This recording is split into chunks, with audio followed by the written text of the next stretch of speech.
Magalang hapon, Pilipinas at buong mundo. Naitay kapuso, pahiram po ng 20 minutes ng inyong hapon. Ako po si Boy, and welcome to Fast Talk with Boy Abunda. Sa lahat ng mga kaibigan natin sa Facebook at YouTube, maraming salamat. Sa lahat ng nakikinig po sa Dizzy Double B, Spotify, Apple Podcasts, welcome to the program. Napakaraming tao po dito sa studio.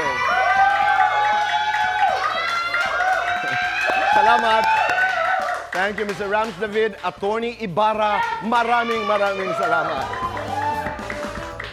Umpisan po natin ang ating programa with For Today's Talk. Nanalo po ang ating programa bilang Best Entertainment Talk Show sa First FAMAS Broadcast Arts Awards noong Lunes ng gabi. Narito po ang ating trophy. Maraming salamat. Thank you. Maraming salamat at sa lahat ng bumubuo po ng FAMAS, maraming salamat sa pagkilalang ito.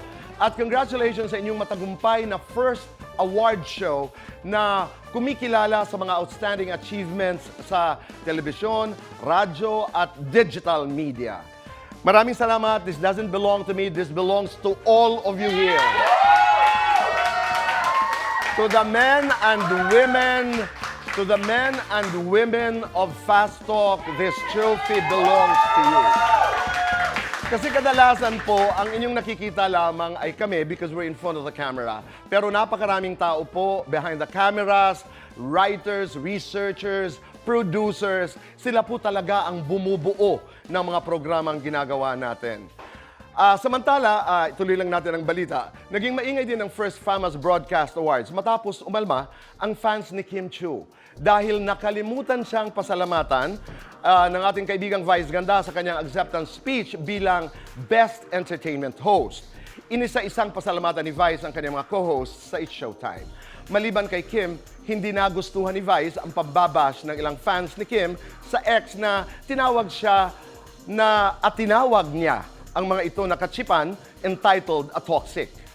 Sa isang tweet, dumipensa naman si Kim sa kanyang fans at sinabi niyang hindi naman siguro katsipan ang reaksyon ng mga ito at marahil ay dala lamang daw ito ng kanilang pagmamahal at suporta sa kanya. Kasunod nito, nilinaw ni Vice na nagkausap na sila ni Kim at hindi sila nag-away dahil sa insidenteng ito. Bagamat nakalimutan niyang banggitin si Kim sa kanyang speech, personal naman daw niyang itong pinasalamatan. Maraming salamat po.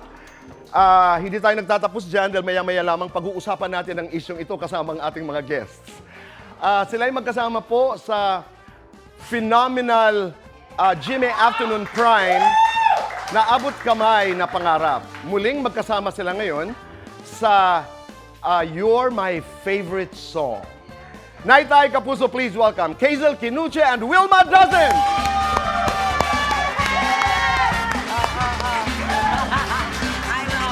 I love you, Kazel. Yeah. Maraming salamat. Ang bango talaga. Ang bango naman ng pabango ng pangyaman. Alam mo, amoy mahal. Ganito, mana lang ako sa iyo. Mana lang ako sa iyo, Donya. Pag-usapan nga natin yan. Nangyari na ba sa inyo that you received, an award, a trophy for recognizing you for whatever achievements na may nakalimutan kayo? Ako nakatanggap ako ng Best Supporting Actress. How was that experience? Hindi ako naka-attend. Hindi ako naka-attend. Pero ang tumanggap noon ng award ko is the late Wendy Ramas. Pero siya rin ang nag-announce nung pregnancy ko noon na hindi pa alam kahit ng mga magulang ko. Oh, Kaya pagdating ng nanay ko sa akin, nakatingin siya, buntis ka? Sinabi na niya eh. So may baon si May baon. Direk Wen, ika nga nung tinanggap niya yung trofeo. Yes. Ikaw, Kazel, may mga pagkakataon, family affairs, schools, for example, where you were expected to actually acknowledge people. Gusto ko yung school feeling talaga ng Tito Boy, batang-bata pa. But anyway, to acknowledge, Nakalimutan mo? usually may mga ganun talagang instances wherein may makakalimutan ka talagang mag-thank you. Yes. Ma-mention. Tama. Yes. Meron Oo. kasi una dala ng kasiyahan mo, excitement mo. Minsan nabablack-out ka talaga, di ba? So nangyayari talaga yun. Ako, here's my take. Nerves. Nakaka-nervous po. No. You don't get used to getting awards. Yes. Sigurado po ako na hindi sinadya ni Vice Ganda nakalimutan si Kim Chiu. For sure. Alam naman natin lahat na maganda ang kanilang relasyon. Oo naman. Tsaka It's for sure knowing Kim, No. hindi niya rin mamasamain yun. very difficult kasi ang debating ito ay sinasabi ni Vice nga na huwag na naman palakihin pa ito. I mean, he may have used words like toxic, for example. And then, Kim also came to the defense of the fans. Naiintindihan ko rin yun. At fan ako. Yes. Fan ka rin. Yes. Are you a fan? Yes, Yes. Oo, we're all fans, no? Masasaktan ka rin. Pero, intention is very important. Nakakanervyoso. When you're on stage, tapos nagpapasalamat ka sa mga tao na dapat pasalamatan, meron kang kakaligtaan. It happens even in the Academy Awards. Minsan nakakalimutan yung mga magulang. Yes, Minsan yes. nakakalimutan i-acknowledge yung may bahay or yung husband, you know. It happens. Yes. I think we have to be more understanding, di ba? Compassionate siguro. I love that word, di ba? Oo. I think yun ang nawala sa mga Pilipino ngayon. Na parang lahat yung mga tao, pagising pa lang, mainit na yung ulo, galit na. Parang nawala yung pagiging... Bakit, Wilma? May Hindi. kinalaman ba ito sa politika? Oo. May I kinalaman think, ba ito diba, sa pagtanakaw ng Hindi, pera ng kasi kung sino bayan? yung nasa taas, kung sino yung leader, susunod ang lahat eh. So kung yung leader mo laging mainitin ang ulo, walang pakialam, alam mo yon, hindi siya masyadong human na ganon. So yung mga tao, feeling nila, kung yung leader nga namin, nagagawa yun, kami din, kaya din namin. So paggising namin, galit na rin kami sa mundo. Oo. Your take, Keizo. Ako? Oo, pero, Naka-live tayo, di ba? dahil ang sinasabi niya, Ako, I think everything in this, especially Filipinos, we all love drama. So Okay. yung malilit na bagay, may issue. May issue tayo. how do we cure it? Paano natin binibigyan ng solusyon yun? Sa inyong palagay? I think, mag-focus on the more important things. We have to be kinder, more compassionate. More Yes, kinder, yes. more Diba? compassion, Ako basta more spread intentional. good vibes lang ako lagi. Yes, Happy that's why vibes lang. I love Ate Laging Wilma. masaya lang, walang pangit na araw. The fact na I'm alive, lahat dapat Alam mo, ang masaya ganda lang. nun. At saka stop the blame game. Oo, wala nang Gusto ko yung ganon. sinabi mo na pagkagising mo, dapat gratitude ka agad. Oo, Lord, buhay thank ka you. eh. Yes, I'm buhay alive. ka. Yes, you can do good things. Lalo na last week you celebrated your birthday. Yeah. Happy birthday! Happy birthday! 51 na po tayo. And I'm proud. I'm proud. Una, before we talk about the 51, kasi sabi nga ni Kazel kanina, Tito Boy talaga, akala niya high school at elementary. Hindi, joke. No, I only talked about school. Kasi di ba may mga programs din? Yes. Minsan nakakatanggap tayo ng mga awards, yes, di ba? yes. And then, nanay, tatay, mom, dad. Minsan nakakalimutan talaga natin. But anyway, paano ka nag-celebrate ng birthday? Ay, tinodo ko yung pagiging social climber ko. Talaga? Oo, Paano? Tumodo ako. Pumunta ako ng Maldives. Wow! Bata pa lang ako, pangarap ko na yun. Kaya doon sa post ko, sinasabi ko na this is the first time after 50 years of my life, wala akong birthday blues. Kasi pag malapit na yung birthday ko, ang lungkot-lungkot ko. Alam mo yung nade-depress ka, umiiyak talaga ako. Sabi na sa ako, bakit? Hindi ko alam, malungkot ako. Okay. Tapos ngayon, hindi dumating yun. Sabi ko, wala akong birthday blues. Sabi na sa ako, kasi pupunta ka sa pinangarap mong lugar. Iyo. Parang nakalimut, yung 50 years ng mga sacrifices, hardship, lahat ng mga pinagdaanan kong pangit. Parang itong 51, tama na, kota ka na, new life ka na. Ganda. Yes. Ang ganda. The last time you celebrated your birthday, paano mo ipinagdiwang? Kung Saan ba Maldives, ako did you go nag-birthday? to Montenegro? No, Tito Boy, nandito lang ako. Saan ba ako Hindi ko na makalimutan. Lagi ka lang naman dyan sa Nandito BGC. lang ako. Nandito lang Pero ako sa hindi ka BGC. ma-party, Kazel. I do like I mean, do to you party. host birthday parties? Yes. Okay. I think one of the funnest birthday parties na I threw was during the pandemic. Nagkaroon kami ng parang Coachella at my place sa Ay, ang bahay ganda. ko. Pero kasi di ba bawal lumabas nun? So nag-costume kami nung... Coachella, pero may music. Was there a band, di ba? Tapos May may musika. din, may mga, Anis-anis. mga kung ano-anong decorations. Okay, let's talk about being that's it. 51. What is the best thing about being 51? Wala kang maintenance. Okay. Then the Ibig sabihin maintenance na- in the context of? Wala kang high blood, wala kang diabetes, you can do a lot of Oh. things, you're healthy, ang dami kong nagagawa, hawak ko na yung oras ko, ang dami kong natutulungan. That's the best thing. You're not afraid and you were never afraid to grow old. No, I love it. Kasi parang ngayon na, parang ay mas marami akong na-touch na lives ng bata ko. Ngayon yung respect nila sa akin, iba na yung dating. Hindi na ako yung dating kengkay-kengkay. Parang, Miss Wilma, nirespeto na nila ako. At 34, Kazel, At 34, ano ang state of mind mo? Nasaan ka? Ako, I just desire peace. Yun lang. Ganon. I really protect my peace. Parang, for me, no amount of money, success, or recognition is, worth your anxiety or like being stressed. So that's what really I Paano protect. yun? Deliberate? Parang halimbawa, kasi hindi maiiwasan. The world is noisy. It's Yes. chaotic Especially out in there. our line of work. Correct. Diba? Oo. So how do you do that? How do you block off? Halimbawa, yung ingay, yung opinion ng lahat, di ba? Yes, Napapaligiran tayo niyan. Ako, How I'm do you very- protect your peace? I'm very intentional about it eh. I don't, when it comes to social media, pagdating sa work, I don't really read comments that I know that will affect my mental health. I understand that. Yes. Oo. And then, pagising ko talaga sa umaga, I meditate. So, I just do Malaking tulong. breathing. Yes. Oo. And I pray a lot. Yan, So, yun. kailangan mo I yan. pray. Kailangan yun. Kailangan mo yan. Kailangan Dapat yun. Sa edad mong yan, mas marami pa dapat. Mas matindi pang dasal. Nung mga bata kayo, Wilma, nung bata-bata ka pa, ano yung mga bagay na pinoproblema mo na ngayon hindi mo na problema? Money. Okay. Breadwinner ako eh. Libre mo Ang na. dami mo na kasing pera ngayon eh. Hindi naman, nakakaluwag-luwag lang. Nakakakain na tayo ng 3 beses, tsaka nakakapag-wine na din. Tsaka hindi na tayo nagpapalibre. Yun lang naman. Oo. I mean, lahat yun. Yun yung lagi ko sinasabi. Nanggaling ako sa hirap, hindi yan sikreto. But I work so hard. So dati ang problema ko, money. So siguro, ito na yung it's about harvest time ko na siguro to. Paano mo pinangangalagaan ang pera mo? Masinop ako. I am generous in a way. I love feeding people. Gusto kong mag-send ng maraming bata sa school. That's what I'm doing now. So yung mga wala ako noon, na kung saan hirap na hirap ako, yun yung binibigay ko na pagkakataon ngayon doon sa iba. Para din naman, makaahon din sila sa hirap. Usaping pera, Hazel, nasaan ka naman? Ang dami niyan. Ang Mayaman to. dami, Big oo. time to. Oo. I don't- Tito Boy, pagsamahin tayong dalawa kulang. Correct. Hindi. Oo. Ano, Medyo nakikita naman sa projection. Hindi, joke. Okay. I think, money is important, but it shouldn't make your world. Yes, that's It true. shouldn't be your world. But, Dapat hindi mo siya mundo. Oo, dapat stable ka lang. Tsaka, the more na maisip, parang mamroblema ka sa money, the more na parang the more you Magigipit. problems, Yes. the more money problems you'll have eh.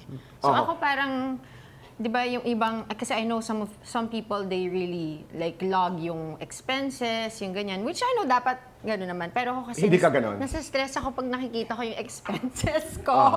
So, hindi ko na lang na nilalog. Okay. Wilma, alam ng lahat ngayon na ikay milyonarya na. Hindi nakakaluwag lang, Oo, Tito Boy. nakakaluwag na. Nakakaluwag Oo. lang. Pero meron mga kaibigan sumusubok, halimbawa, umutang sa'yo. Yes. At marami yun, no? Marami. Halimbawa, Wilma, for whatever reason, pahiram naman ako ng 100,000, 200,000.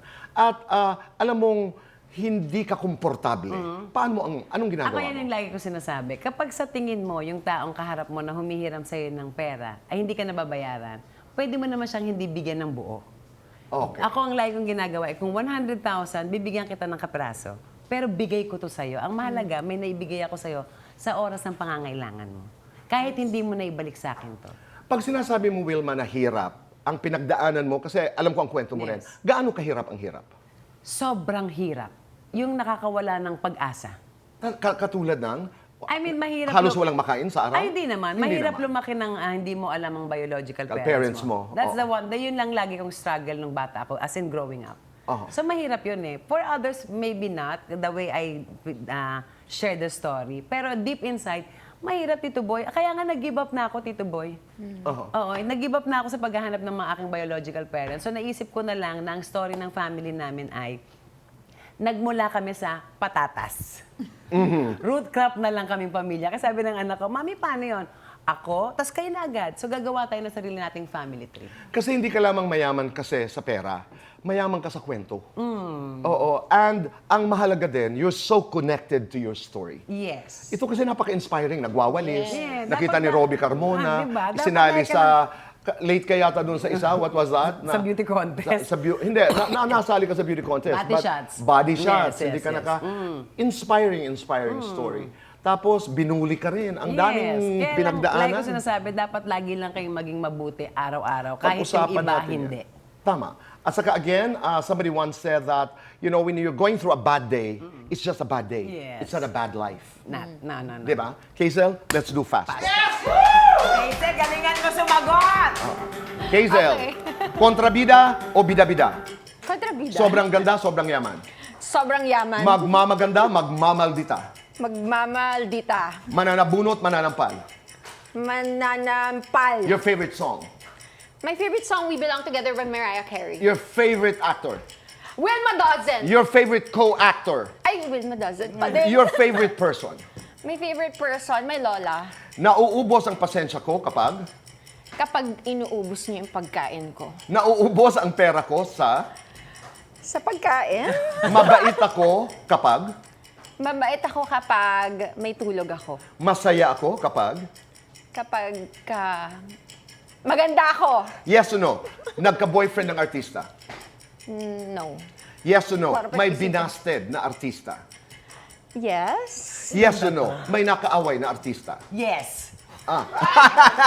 Sorry. Yes. Yes or no, nakatanggap ng indecent proposal. Yes. Yes or no, naisip mag-quit sa showbiz. Yes. Lights on or lights off? Lights off. Happiness or chocolates? Happiness. Best time for happiness. When I eat chocolates. Complete this. Kontrabida ako, pero... Pero I have a good heart. Oh. Di ba? Yung ako yung sumagot. May nakaaway na artista, yes? Ganito, hindi ko sasabihin kung sino ang nakaaway. Ito ang tanong. Bakit kayo nag-away? Mamaya ang sagot. Oh my God! At kayong dalawa, katrabaho nyo ngayon ang apa sa pinakamaiinit na Yes. Gen Z actor sa bansa. And I'm talking about Caprice, Heath, Marco, and Clifford. Yes. Okay? Kumusta ang set? Sino ba talaga ang nanliligaw kay Caprice sa inyong palagay? Ang mga kasagutan sa pagbabalik po ng Fast Talk with Boy Abunda. Ay, ako ang dami ko na.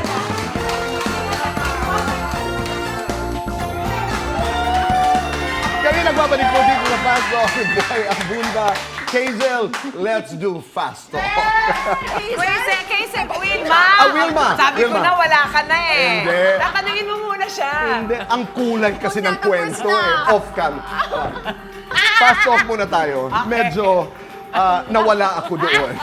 Wilma, Okay. does or doesn't? Das. Supermom, supermodel. Supermom. Local, global. Global. 50s or 20s? 50s. Chicks, babe.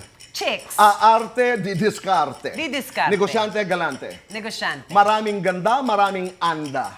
Pwede both. I feel sexy kapag Panti-pantihan! I feel brainy kapag Kausap kita. malambing ako kay mister kapag Sweldo na. lagot sa akin si mister kapag Nang babae siya. oo, hindi. May sinugod na babae. Wala. Ay, oo. Oo, hindi. Pinagselosa ng artista. Hindi. Oo, hindi. Naagawan ng trabaho. Hindi naman. Oo, hindi. Nainis sa artista ang Gen Z. Oo. Lights on or lights off? Lights on. Happiness or chocolates? Happiness. Best time for happiness. Every time. Complete this. Wilma doesn't. Care about your opinion. Oh. Dahil mabalik tayo kay Kaysel. Dali, bago si Kazel, nanugod ka talaga. Kumatok ako sa bahay. And then, And then sinabi ko sa kanya, I hope this is the first and last time na magkikita tayo, ha?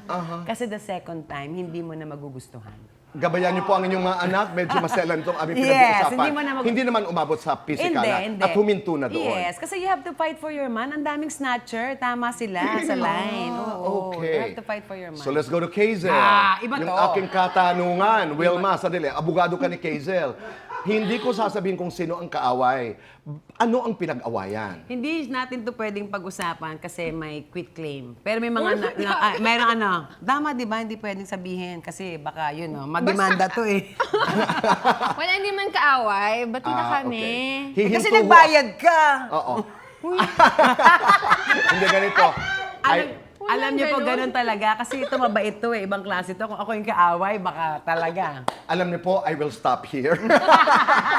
If you need to stop, we have to stop. Katrabaho niyo mga Gen Z stars. Ano ba talagang nangyayari? Sino bang naligaw? Hazel, ikaw? Hindi ko rin si alam Caprice, kung may si naliligaw Heath, ba. si Kasi Marco. But I really like, I ship Heath. Or you're sorry, shipping Heath. sorry na sa ibang mga fans. Siya yung nagigitara? Yung kumakanta? Yes. Yung, But he has at a concert, parang gano'n. Magaling yun, batang So you're shipping them. Yes, bagay? ako. Sila. Ikaw. Okay. Ikaw, ano naman? Ako kasi tinitignan ko lang lagi si Caprice eh. Aha. In fairness, magaling siya. In fairness, magaling yung bata. Talagang, ay, para sa baguhan, ganong edad, not for anything ha, ay magaling talaga si Bagets. Tsaka parang feeling ko mahirapan siya magka-jowa kasi lagi nakabantay yung lola tsaka yung nanay. Aha, okay. And she's very young. Like Oh, she's 17. Oo. Ako dapat lamang. Dapat talagang bantayan. It's I about think time. kung meron ka rin lang namang oras, spend time with your Oh, children. yes, dapat. Sa mga anak, spend time with your parents. Especially sa edad na yon. Correct. Invite everybody, Kazel. Hello mga kapuso! Please watch You're My Favorite Song. Malapit na kami on our last few days. Or yun, tinitape namin. But yeah, You're My Favorite Song, 4 p.m. sa GMA Mondays to Fridays. You're my favorite song, copy-paste lang po, magkasama kami doon. Kasi konti na lang yung oras eh. Tsaka chicks ni Atin! Kita-kita po tayo bukas muli. Pili ng gumawa ng tama. Be one tama. Goodbye for now and God bless!